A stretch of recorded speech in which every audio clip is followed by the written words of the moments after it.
മുഴങ്ങി കേട്ടുകൊണ്ടത് ഭാരതമെമ്പാടും ലോകത്തെല്ലാവരും ഒരേ ദൃഷ്ടിയിലേക്ക് നമ്മെ ശ്രദ്ധിച്ചുകൊണ്ടിരിക്കുന്ന നമ്മുടെ പ്രസ്ഥാനത്തിന്റെ അമരക്കാരനായി ചേർന്നിരിക്കുന്ന നിതിൻജിയെ ഈ യോഗം ഉദ്ഘാടനം ചെയ്യാനായി ഞാൻ ക്ഷണിക്കുന്നു. നന്ദി, നമസ്കാരം.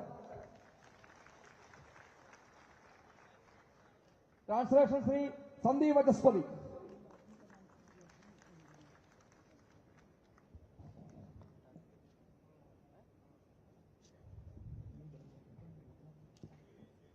आज केरल के अपने सभी कार्यकर्ताओं के साथ उपस्थित होने के लिए अपने आप को सौभाग्यशाली मानता हूं। केरल तिले एंटे सह प्रवृत्त करे।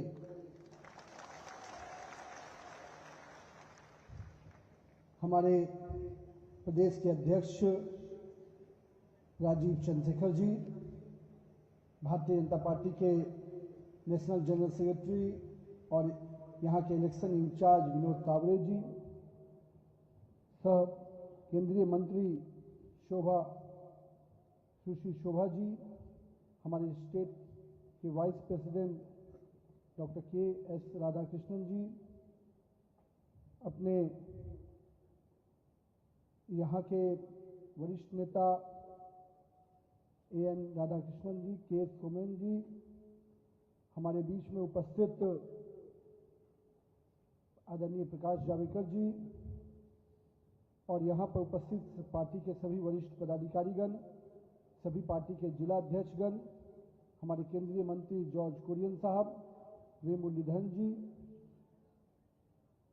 और हम सब कोई जो यहाँ पर उपस्थित हुए हैं, हमारे चारों जिला के अध्यक्ष के साथ साथ उन सभी जिला के पदाधिकारी, मंडल के अध्यक्ष और हमारे सभी बूथ अध्यक्ष और ऐसे देव दुर्लभ कार्यकर्ता जिन पर हम सभी को गर्व है, केरल के उन कार्यकर्ताओं पर जो आज संघर्ष कर केरल में कमल खिलाने का प्रयास कर रहे हैं।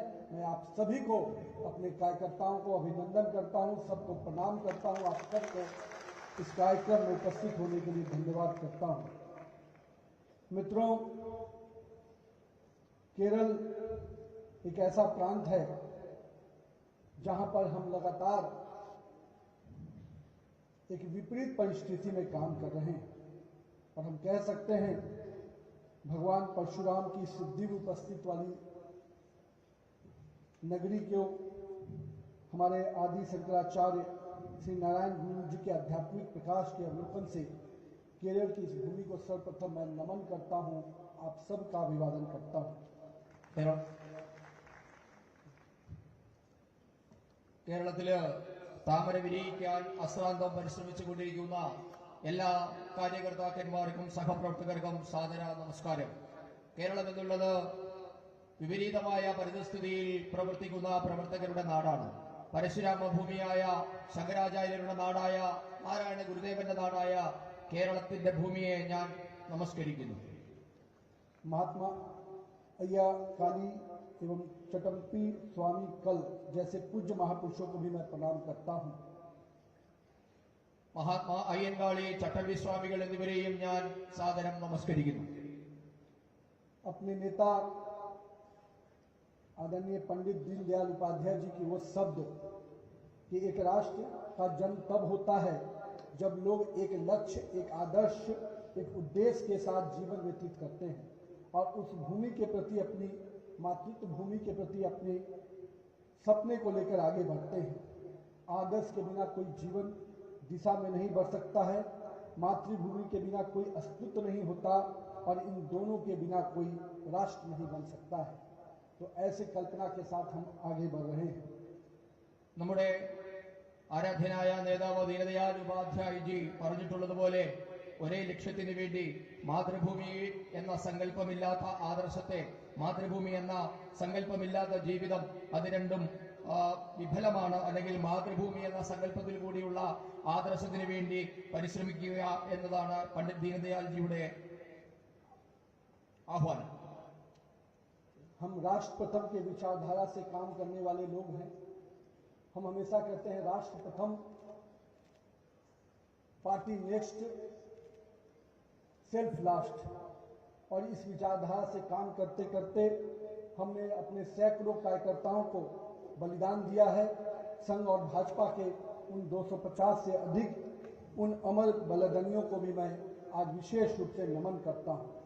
രാഷ്ട്രവാദ്യം വ്യക്തി പിന്നീട് രാഷ്ട്രവാദ്യം പാർട്ടി പിന്നീട് വ്യക്തി അവസാനം എന്ന ആദർശം ഉൾക്കൊണ്ടുകൊണ്ട് പ്രവർത്തിക്കുന്ന ഒരു സംഘടനയാണ് നമ്മുടേത്.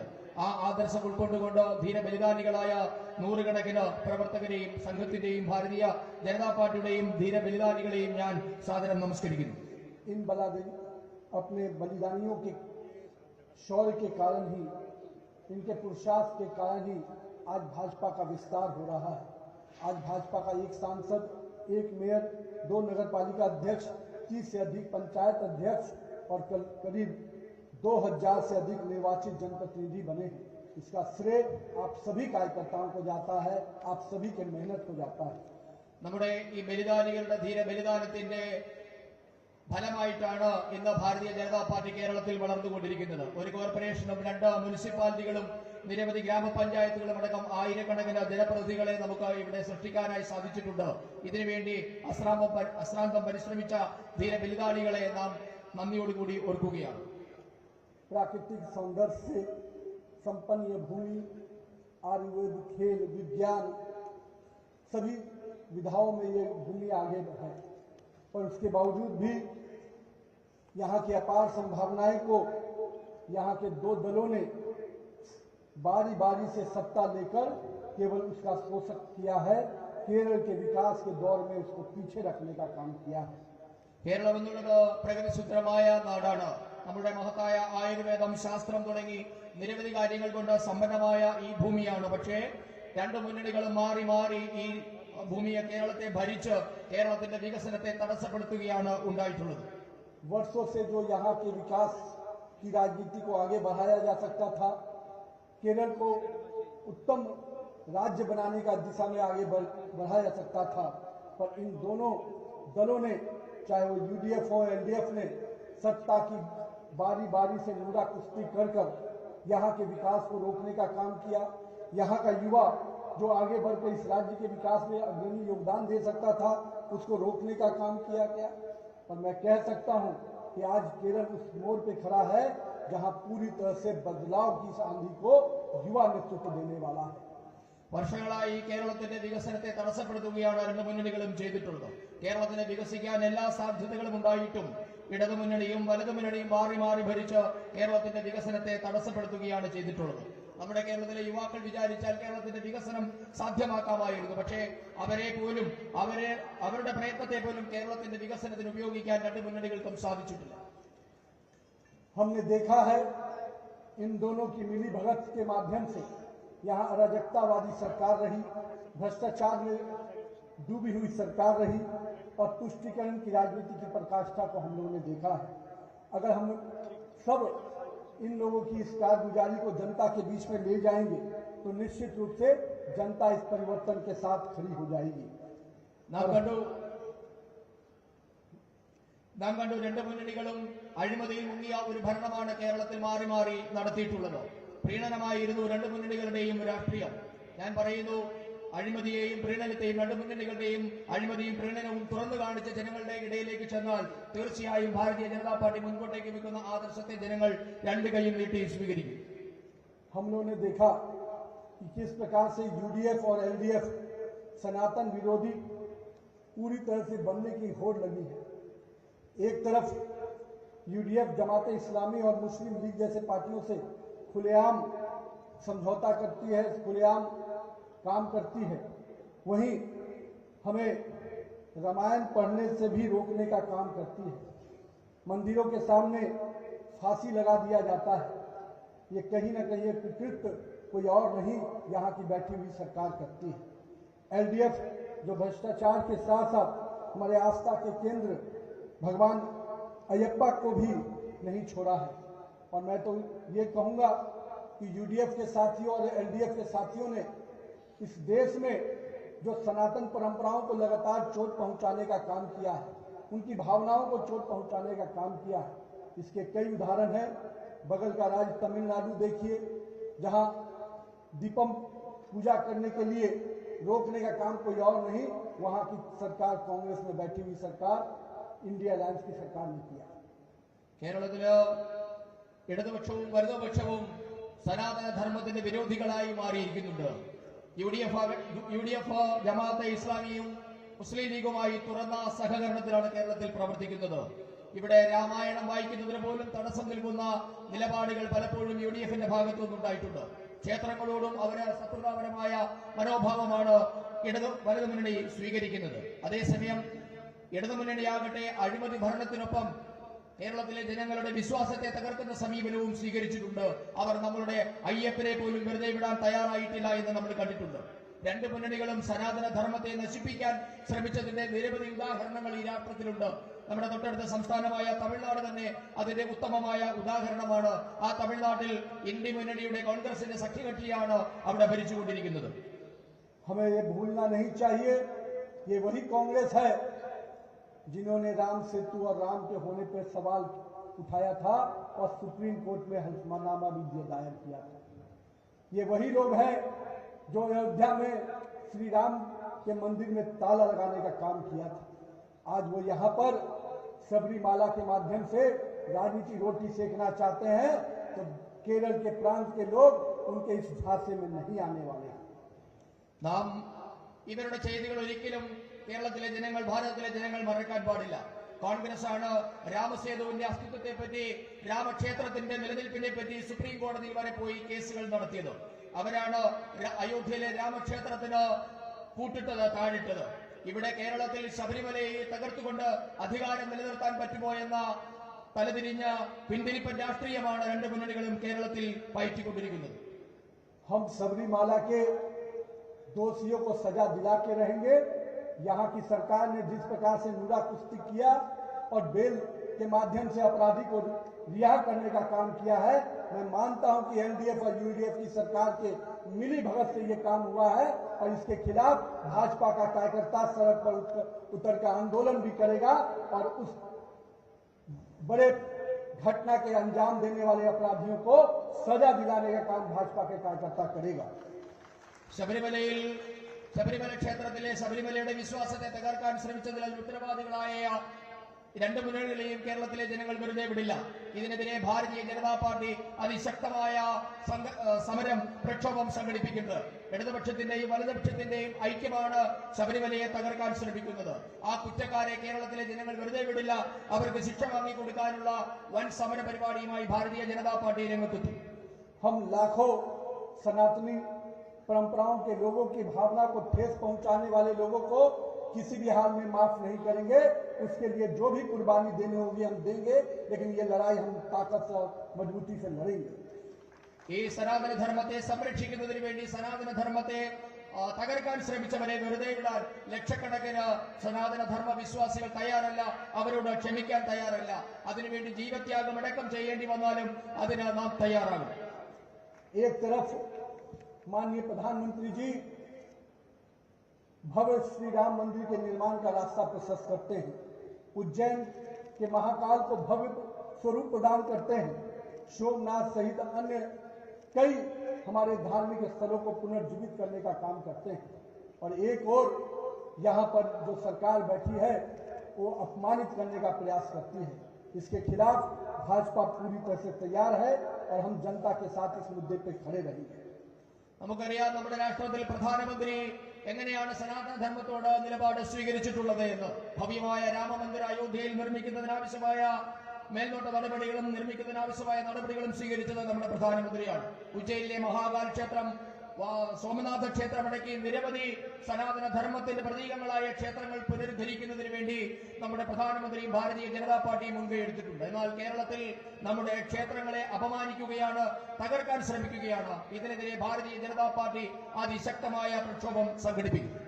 हमें भूलना नहीं चाहिए, केरल की यही भूमि है जिसको पीएफआई का मुख्य केंद्र बनाया गया।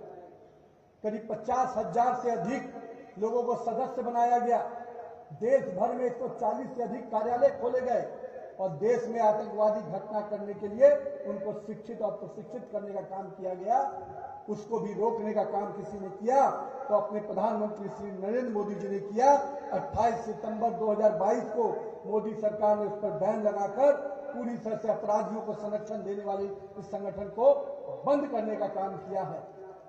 അതേസമയം കേരളത്തിലാണ് പോപ്പുലർ ഫ്രണ്ട് പോലെയുള്ള തീവ്രവാദ സംഘടനകൾ കേന്ദ്രമാക്കിയിരിക്കുന്നത്. കേരളം ആസ്ഥാനമാക്കിയാണ് രാജ്യവ്യാപകമായി പോപ്പുലർ ഫ്രണ്ട് പ്രവർത്തിച്ചു വരുന്നത്. 50,000-ലധികം പ്രവർത്തകരാണ് പോപ്പുലർ ഫ്രണ്ടിന് കേരളത്തിൽ മാത്രമായി ഉള്ളത്. ആയിരക്കണക്കിന് ഓഫീസുകൾ പോപ്പുലർ ഫ്രണ്ടിന്റെ പ്രവർത്തിക്കുന്നുണ്ട്. ഇതിനെതിരെ ശക്തമായ നടപടി സ്വീകരിച്ചത് ഭാരതീയ ജനതാ പാർട്ടിയുടെ നേതൃത്വത്തിലുള്ള ബഹുമാനപ്പെട്ട നരേന്ദ്രമോദിയുടെ സർക്കാരാണ്. 2022 ഡിസംബർ മാസം 18-ാം തീയതി നാം പോപ്പുലർ ഫ്രണ്ടിനെ നിരോധിച്ച് ഇവരുടെ തീവ്രവാദ പ്രവർത്തനത്തിന് തടയിടാനുള്ള ശ്രമമാണ് നടത്തിയത്. महिलाओं के प्रति अपराध, जिस राज्य में महिलाएं सेविका बनकर महिलाएं अलग अलग सेवाओं में अपनी सर्विसेज देकर शिक्षा के क्षेत्र से अपना अध्ययन कर आगे बढ़ रही थी, उस राज्य में महिलाओं का उत्पीड़न, महिलाओं के प्रति अपराध सबसे अधिक आंकड़ों में नजर आता है। तो कहीं न कहीं दिखता है कि यहाँ की सरकार मौन बैठी है और महिलाओं का अपमान और शोषण होने को छोड़ रखी है। हम इसके खिलाफ भी आवाज को बुलंद करेंगे। സ്ത്രീയുടെ ശാക്തീകരണവും സ്ത്രീകളുടെ വിദ്യാഭ്യാസത്തിലും ഏറെ മുൻപ് നിന്നിരുന്ന ഒരു സംസ്ഥാനമാണ് കേരളം. അതേ കേരളത്തിലാണ് ഇന്ന് സ്ത്രീകൾക്കെതിരെ അതിക്രമം നടക്കുന്നത്. ഇവിടെയുള്ള കേരളത്തിലെ സർക്കാർ സ്ത്രീകൾക്കെതിരെയുള്ള അതിക്രമം തടയുന്നതിന് യാതൊന്നും ചെയ്യാതെ കൈയും കെട്ടിയിരിക്കുന്ന ഒരു സർക്കാരാണ്. ഇതിനെതിരെയും ഭാരതീയ ജനതാ പാർട്ടിയുടെ പ്രവർത്തകർ രംഗത്തെത്തേണ്ടതുണ്ട്. आज केरल का युवा पलायन के लिए अगर मजबूर हो रहा है, प्रत्येक वर्ष 3 से 4 लाख युवा रोजगार के लिए अन्य चीजों के लिए बाहर जा रहे हैं। एक समय केरल शिक्षा का केंद्र बनता था, कई संस्थानें यहाँ पर शिक्षा का केंद्र देती थी। आज उसी केरल से युवाओं को अगर बाहर जाना पड़ रहा है, इसका दोषी कोई और नहीं, यहाँ पे जो बैठी हुई सरकार है, जिसको आप इंडिया अलायंस कह सकते हैं, सत्ता और विपक्ष में दोनों में अगर कोई बैठा है तो ये वही लोग हैं जो सत्ता और विपक्ष की खाली नूरा कुश्ती करते हैं और कहीं न कहीं यहाँ के लोगों को न्याय देने के बजाय भ्रष्टाचार और अराजकतावादी सरकार देते हैं। നമുക്കറിയാം, നമ്മുടെ നാട്ടില് യുവാക്കൾ ഇന്ന് നാട് വിടുകയാണ്. തൊഴിൽ തേടി കേരളത്തിൽ നിന്ന് പ്രതിവർഷം 3 മുതൽ 4 ലക്ഷം മലയാളി യുവാക്കളാണ് നാട് വിട്ടുകൊണ്ടിരിക്കുന്നത്. ഒരു കാലത്ത് കേരളം എന്നുള്ളത് വിദ്യാഭ്യാസത്തിന്റെ കേന്ദ്രമായി അറിയപ്പെട്ടിരുന്ന, വിദ്യാസമ്പന്നരുടെ നാടായി അറിയപ്പെട്ടിരുന്ന ഒരു നാടാണ്. എന്നാൽ ഇന്ന് കേരളത്തിലെ യുവാക്കൾ വിദ്യ തേടി, തൊഴിൽ തേടി കേരളം വിട്ടുപോകേണ്ട സാഹചര്യമാണ്. ഇതിന് ഉത്തരവാദികൾ 2 മുന്നണികളുമാണ്. ഭരണപക്ഷത്തും പ്രതിപക്ഷത്തും ഇരുന്നവർ മാറി മാറി കേരളത്തെ ഭരിച്ചവരാണ് കേരളത്തിലെ യുവാക്കൾ തൊഴിൽ തേടി, വിദ്യ തേടി നാട് വിട്ടുപോകുന്നതിന് ഉത്തരവാദികൾ. हम नए विचार के साथ, नए जोश के साथ, नए नेतृत्व के साथ पूरी तरह से एक नई राजनीतिक संस्कृति के साथ केरल के विकास के आगे ले जाने के लिए प्रतिबद्ध हैं। आइए इस परिवर्तन की इस लड़ाई में केरल की जनता से आग्रह करेंगे कि हम विकसित केरल, हम विकसित भारत के संकल्प के साथ आगे बढ़ना चाहते हैं। इसमें आपका सहयोग हमें चाहिए। ഭാരതീയ ജനതാ പാർട്ടി പുതിയ തീരുമാനവുമായി, പുതിയ ആവേശവുമായി, പുതിയ നേതൃത്വത്തിന്റെ കീഴിൽ കേരളത്തിലെ ജനങ്ങളെ വികസിത കേരളമാക്കി മാറ്റുന്നതിന് പ്രതിജ്ഞാബദ്ധമായി നീങ്ങിക്കൊണ്ടിരിക്കുകയാണ്. വികസിത ഭാരതം എന്ന സങ്കല്പത്തിനൊപ്പം വികസിത കേരളവും സാധ്യമാക്കാൻ ഭാരതീയ ജനതാ പാർട്ടി ഇന്ന് പ്രതിജ്ഞാബദ്ധമാണ്. കേരളത്തിലെ മുഴുവൻ ജനങ്ങളോടും ഞങ്ങൾ അഭ്യർത്ഥിക്കുന്നു, ഭാരതീയ ജനതാ പാർട്ടിയുടെ വികസിത ഭാരതം എന്ന, വികസിത കേരളം എന്ന സങ്കല്പത്തിനൊപ്പം അണിചേരണമെന്ന് എല്ലാവരോടും അഭ്യർത്ഥിക്കുകയാണ്. आज जहां एक और प्रधानमंत्री जी देश को आगे ले जाने के लिए अभी यूरोपियन यूनियन के साथ mother of all deals sign किया, जिससे भारत के ट्रेड व्यापार को, भारत के किसानों को, भारत के नागरिकों को एक बड़ा लाभ होने जा रहा है। दूसरी ओर अमेरिका के साथ भी ऐतिहासिक व्यापार समझौता होने से भारत के व्यापारियों को, भारत के किसानों को, और हम कह सकते हैं कि अपने इस कोस्टल एरिया के उन मछली पालकों को भी बहुत बड़ा लाभ होने जा रहा है। ഇന്ന് നമ്മുടെ പ്രധാനമന്ത്രിയുടെ നേതൃത്വത്തിൽ രാജ്യം അതിവേഗം പുരോഗതി പ്രാപിച്ചുകൊണ്ടിരിക്കുകയാണ്. ഈ അടുത്താണ് എല്ലാ കരാറുകളുടെയും മാതാവ് എന്ന് വിശേഷിപ്പിക്കാവുന്ന വലിയ ഒരു കരാറ് യൂറോപ്യൻ യൂണിയനുമായി ഭാരതം ഒപ്പുവെച്ചത്. ആ കരാറ് മൂലം നമ്മുടെ ഭാരതത്തിലെ കർഷകർ, സാധാരണ ജനങ്ങൾ, തൊഴിലാളികൾ എന്നിവർക്കെല്ലാം ഏറെ പ്രയോജനപ്പെടുത്തുന്ന ഒരു കരാറാണ് യൂറോപ്യൻ യൂണിയനുമായി ഭാരതം ഒപ്പുവെച്ചിട്ടുള്ളത്. അതിനുശേഷമാണ് അമേരിക്കയുമായും നാം കരാർ ഒപ്പുവെച്ചു. രാജ്യത്തെ വ്യാപാരികൾക്കും കർഷകർക്കും മാത്രമല്ല, മത്സ്യത്തൊഴിലാളികൾ അടക്കം ഉള്ളവർക്ക് ഇതിന്റെ പ്രയോജനം കിട്ടും. आज जहां भारत सेमीकंडक्टर से लेके आर्टिफिशियल इंटेलिजेंस से लेकर हर क्षेत्र में आगे बढ़ रहा है, उसमें केरल के अपने उन होनहार छात्रों का भी बहुत बड़ा योगदान है, जिन्होंने रिसर्च के क्षेत्र में, साइंस एंड टेक्नोलॉजी के क्षेत्र में अपना अहम योगदान दिया है। मैं केरल के युवाओं को बहुत बहुत आभार व्यक्त करता हूं कि आज भारत के इसरो से लेकर विदेश की बड़ी बड़ी सॉफ्टवेयर टेक्नोलॉजी में केरल के युवाओं का बहुत बड़ा योगदान है। ഭാരതം ഇന്ന് സെമി കണ്ടക്ടർ വ്യവസായം, ആർട്ടിഫിഷ്യൽ ഇന്റലിജൻസ് തുടങ്ങി എല്ലാ മേഖലകളിലും ഇന്ന് പുരോഗതി പ്രാപിച്ചുകൊണ്ടിരിക്കുകയാണ്. ഇതിന് കേരളത്തിലെ യുവാക്കൾക്കും കേരളത്തിനും ഏറെ സംഭാവനകൾ നൽകാൻ സാധിക്കും. ഗവേഷണത്തിലായാലും ശാസ്ത്ര പദ്ധതികളുടെ കാര്യത്തിലായാലും കേരളത്തിലെ യുവാക്കളുടെ പങ്ക് വളരെ വലുതാണ്. ഇന്ന് കേരളത്തിലെ യുവാക്കളോട് നന്ദിയുണ്ട്. കാരണം ലോകത്തെ എല്ലായിടത്തും വിദേശ രാജ്യങ്ങളിലടക്കം ഈ മേഖലകളിലൊക്കെ കേരളത്തിലെ യുവാക്കളാണ് പ്രവർത്തിച്ചുകൊണ്ടിരിക്കുന്നത്. आज केरल के किसानों को पीएम किसान सम्मान निधि के माध्यम से 29 लाख किसानों को 13,000 करोड़ की राशि देना, मातृवंदन योजना के तहत 10 लाख माताओं को 444 करोड़ की सहायता देना, चाहे मछुआरा भाइयों को 1400 करोड़ की सहायता प्रदान करना, ये नरेंद्र मोदी सरकार की पूरी तरह से संकल्प को दिखाता है कि किस प्रकार हम केरल की जनता के साथ अपने आप को जोड़कर देखते हैं। Sir, could you please tell in English that figures? That 13,000 crore and 444 crore in Matri Vandan Yojana, 13,000 crore in PM Kisan Samman Yojana. കേരളത്തിലെ കർഷകർക്ക് പ്രധാനമന്ത്രി കിസാൻ സമ്മാൻ നിധി മൂലം 13,000 കോടി രൂപയുടെ സഹായമാണ് കിട്ടിയിട്ടുള്ളത്. മാതൃവന്ദന യോജന പ്രകാരം 10 ലക്ഷം സ്ത്രീകൾക്ക് 4.44 കോടി രൂപയുടെ സേവനവും കിട്ടിയിട്ടുണ്ട്. അതോടൊപ്പം തന്നെ മത്സ്യത്തൊഴിലാളികൾക്കും കേന്ദ്ര പദ്ധതിയുടെ കോടിക്കണക്കിന് രൂപയുടെ സഹായം ഇന്ന് കേരളത്തിൽ കിട്ടുന്നുണ്ട്. आज भाजपा की सरकार, नरेंद्र मोदी की सरकार ने चाहे वो वंदे भारत हो या अमृत भारत ट्रेन इस राज्य की सेवा के लिए दिया है, तो कहीं न कहीं अपने संकल्प को दोहराया है। हम rare earth corridor ecological tourism में केरल को प्रमुख स्थान मानते हैं, क्योंकि हम समझते हैं कि केरल की जनता के विकास में टूरिज्म एक बहुत बड़ा सेगमेंट है। ഇന്ന് ഭാരതീയ ജനതാ പാർട്ടിയുടെ നേതൃത്വത്തിൽ, നരേന്ദ്രമോദിയുടെ നേതൃത്വത്തിലുള്ള സർക്കാർ കേരളത്തിന് വേണ്ടി നിരവധി കാര്യങ്ങൾ ചെയ്തുകൊണ്ടിരിക്കുന്നത്. വന്ദേ ഭാരത് എക്സ്പ്രസ് അനുവദിക്കുന്ന കാര്യത്തിലായാലും, അമൃത ഭാരത് എക്സ്പ്രസ് അനുവദിക്കുന്ന കാര്യത്തിലായാലും, റെയിൽ കോറിഡോറിന്റെ കാര്യത്തിലായാലും, നമ്മുടെ പാരിസ്ഥിതിക വിനോദസഞ്ചാര മേഖലയുടെ കാര്യത്തിലായാലും കേരളത്തിന് നിരവധി പദ്ധതികളാണ് കേന്ദ്ര സർക്കാർ അനുവദിച്ചിട്ടുള്ളത്. നമുക്കറിയാം, കേരളത്തിൽ വിനോദസഞ്ചാരം വലിയ സാധ്യതകളുള്ള ഒരു മേഖലയാണ്. ആ മേഖലയുടെ വികസനത്തിനും കേന്ദ്ര സർക്കാർ നിരവധി പദ്ധതികൾ കേരളത്തിന് വേണ്ടി അനുവദിക്കുന്നുണ്ട്. हम केरल के विकास के प्रति अपने संकल्प को इसलिए दोहरा रहे हैं कि अगर हम केरल के विकास का घोषणा करते हैं, संकल्प लेते हैं, तो कहीं न कहीं हमने केरल के विकास में अपना योगदान भी दिया है।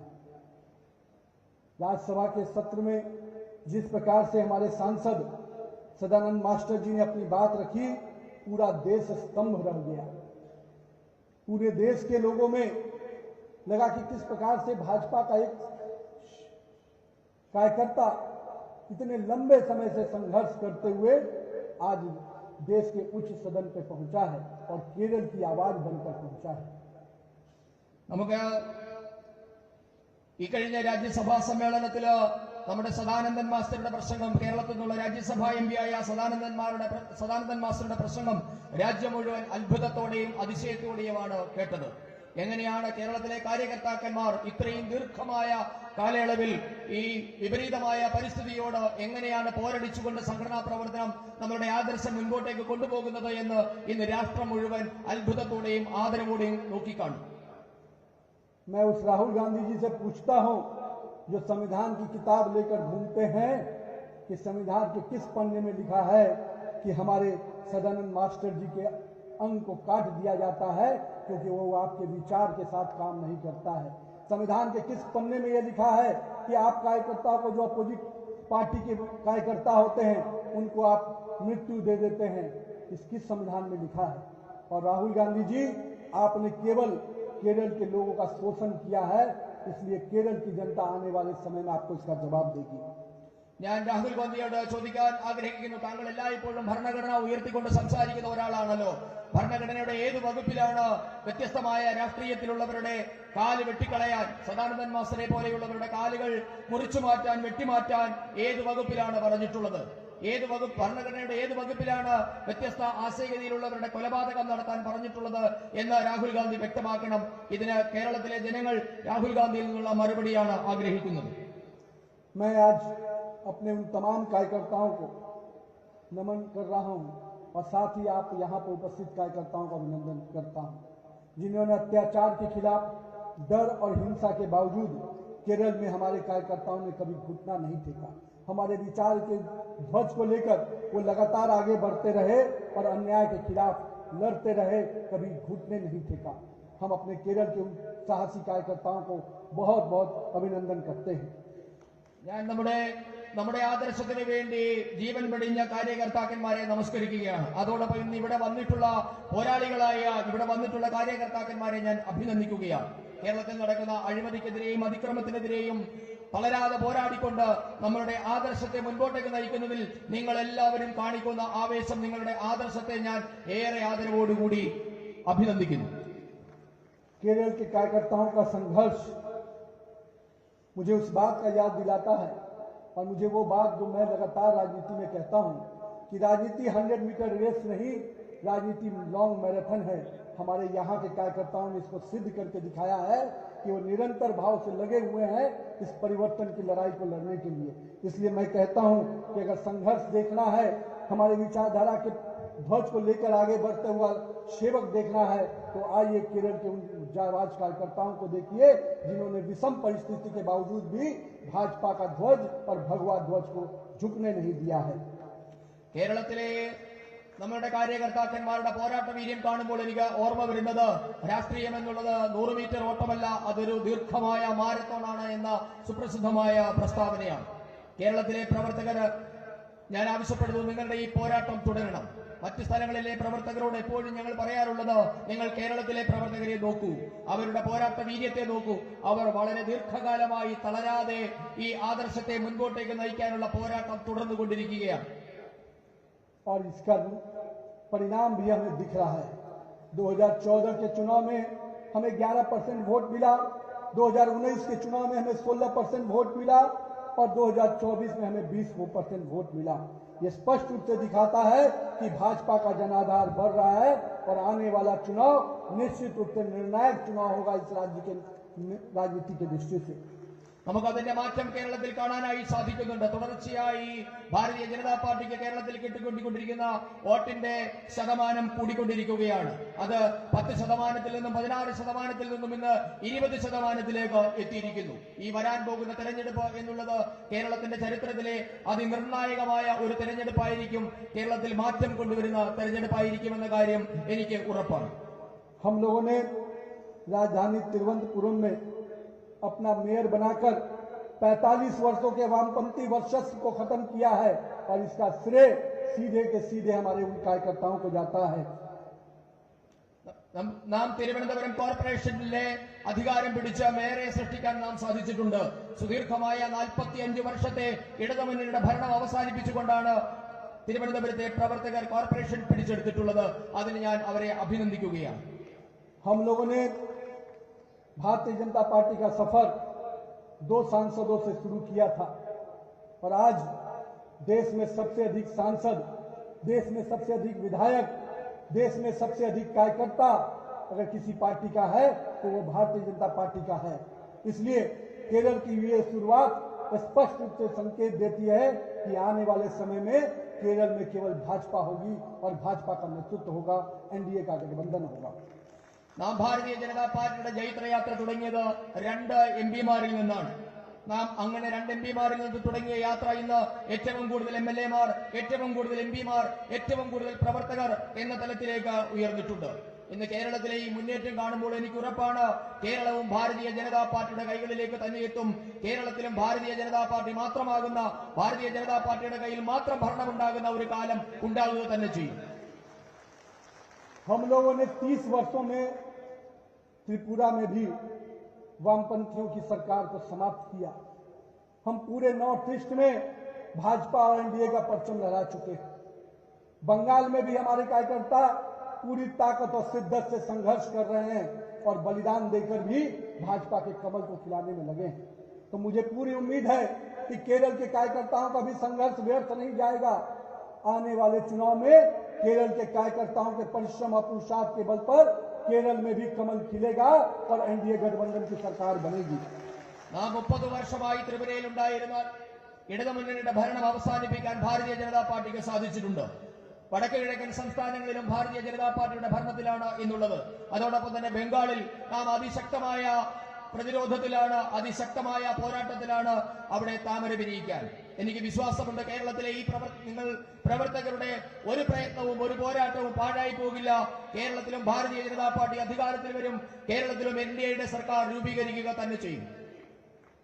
आइए मेरे मित्रों, हम संकल्प करें कि हम माननीय प्रधानमंत्री जी की सरकार की योजनाओं को, उनकी उपलब्धियों को और साथ ही साथ अपने विचारों को लेकर एक एक बूथ पर जाएंगे, एक एक मोहल्ले में जाएंगे, एक एक गांव और टोले में जाएंगे और भाजपा के विचारों को, भाजपा के विकास रथ की जानकारी एक एक व्यक्ति को देंगे।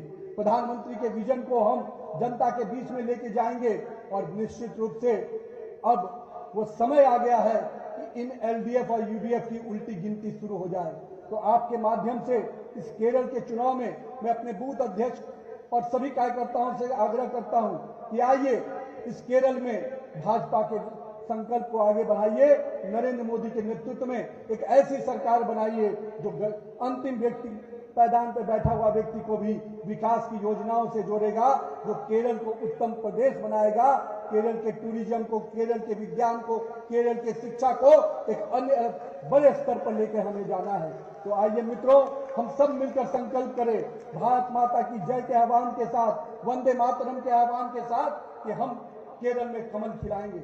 भारत माता की, भारत माता की, वंदे मातरम, वंदे, जय श्री राम, जय श्री राम।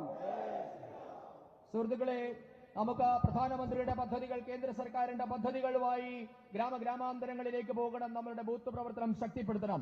ഭാരതീയ ജനതാ പാർട്ടിയുടെ വികസന പദ്ധതികൾ ഓരോ ഗ്രാമങ്ങളിലും എത്തിക്കാനുള്ള ബാധ്യത, ചുമതല നിങ്ങൾ ഓരോരുത്തരും ഏറ്റെടുക്കണം. വികസനത്തെ പറ്റിയുള്ള പ്രധാനമന്ത്രിയുടെ സങ്കല്പം ഗ്രാമാന്തരങ്ങളിലേക്ക് എത്തിക്കാനുള്ള സമയം അതിക്രമിച്ചിരിക്കുന്നു.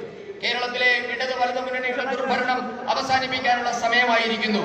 ഇന്ന് ഇവിടെ എത്തിയിട്ടുള്ള കാര്യകർത്താക്കന്മാരോട് എനിക്ക് അഭ്യർത്ഥിക്കാനുള്ളത്, നിങ്ങൾ നരേന്ദ്രമോദി സർക്കാരിന്റെ പ്രവർത്തനങ്ങൾ ജനങ്ങളിലേക്ക് എത്തിക്കണം. അവസാന വരിയിൽ നിൽക്കുന്ന അവസാന ആളിലേക്ക് എത്തിക്കുന്ന വികസനത്തിലൂടെ കേരളത്തെയും നമുക്കൊരു വികസിത രാജ്യമാക്കി മാറ്റാം. അതിന് നിങ്ങൾ എല്ലാവരുടെയും സഹകരണം അഭ്യർത്ഥിച്ചുകൊണ്ട് നിർത്തുന്നു. വന്ദേ മാതരം. ഈ യോഗത്തിന്